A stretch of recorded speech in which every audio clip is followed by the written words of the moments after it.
اعوذ باللہ من الشیطان الرجیم، بسم اللہ الرحمن الرحیم۔ پیاری بہنوں، سوال آیا ہے کہ اچھا رشتہ ملنے کی کوئی دعا ہے؟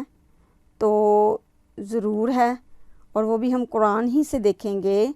ماں باپ جو ہے وہ بچوں کو، اور بڑے بھائی جو ہے وہ چھوٹے بھائی بہنوں کو جو جوان ہونے کے بعد جو ہے ایسی دعائیں ضرور یاد کروا دیں جن میں اچھے رشتے کا ملنا اور عافیت کے ساتھ زندگی کا گزارنا طلب کیا گیا ہے۔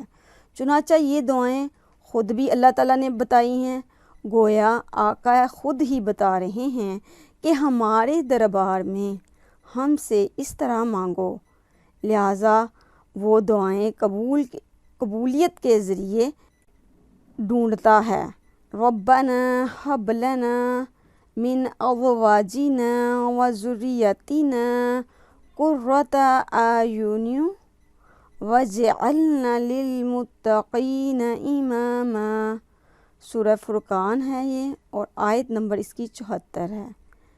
اس کو ضرور جو ہے اپنی نمازوں میں شامل کر لیجئے، التحیات کے اینڈ پر، اور اپنی دعاؤں میں چلتے پھرتے بھی یہ دعا کثرت کے ساتھ پڑھیں تاکہ اللہ تعالیٰ کی رحمت آپ کے لیے شامل حال ہو جائے اور اللہ تعالیٰ اپنی رحمتوں کی بارش آپ پر کر دیں۔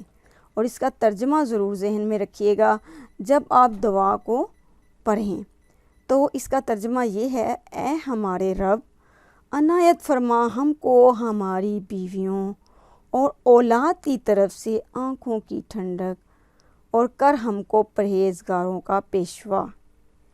اللہ تعالیٰ نے اس دعا کو اپنے خاص بندوں کی دعا فرمایا ہے۔ یہ دعا ہر مرد اور عورت کو زندگی بھر مانگنی چاہیے۔ بہت ہی مبارک یہ دعا ہے۔ اس میں شوہر جو ہے، بیوی، بچے، خاندان، ان سب کے لیے دنیا اور آخرت دونوں کی دعائیں آ گئی ہیں۔ اسی طرح خواتین اپنے الفاظ میں نیک شوہروں کے لیے بھی خوب دعا مانگیں، اور مانگنی چاہیے، کیونکہ یہ تو پوری زندگی کے معاملات ہوتے ہیں۔ یہ ایسی دعا ہے، آپ کریں گے تو انشاءاللہ اللہ تعالیٰ آپ کو بہت ہی زیادہ جو ہے بہترین اور اچھا جو ہے وہ رشتہ عطا فرمائیں گے۔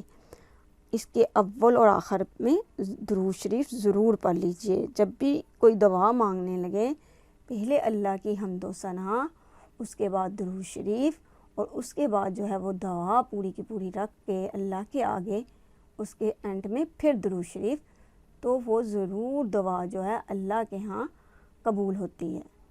تو اللہ تعالیٰ سے دعا کیجیے کہ اللہ تعالیٰ جو ہمیں عمل کی توفیق عطا فرمائے۔ آمین ثم آمین۔